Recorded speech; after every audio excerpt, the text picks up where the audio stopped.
this one to get underway at the MCG. Winner to play Sydney next weekend. 2012 was a pretty exciting year. We didn't have that many expectations placed on us from externally, and then I think we ended up finishing second on the ladder and winning 16 or 17 games in the season, and then we fought pretty hard in the finals. We ended up missing out on the grand final by about 5 points. I think we lost to Hawthorn by. Hawthorn are into the grand final. Hawthorn have got there by 5 points. It was a year of change. We had a new coach and we had some young guys coming through, and in the end it was disappointing. We couldn't go all the way, but we certainly had a pretty solid season nonetheless. So it's all on the line as we're into the last quarter here at the SCG. Heading up there, we started the season pretty well, and we headed up there to Sydney. Obviously, at that period in time, they were a great side. They obviously went on to win the premiership that year. We went up there with externally not many expectations placed on us, and I remember it was a super close game.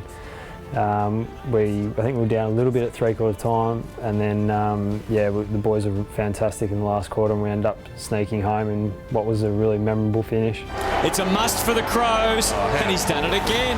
This goal-kicking caper, it's easy for Taylor Walker, and young Lions again in the thick of it, in the heart of it. Riley, this is stirring stuff from the Crows. Great stuff too, though, from the Swans. Jenner, 6 seconds. They need a miracle. He's out on his feet. They're not going to get a miracle.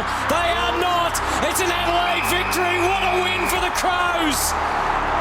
What a victory for Brenton Sanderson and this young Adelaide Crows team, and look what it means to them. At that period of time, they had a really experienced team. They were so good across the ground. Obviously their midfield was probably the best midfield in the competition at that point in time.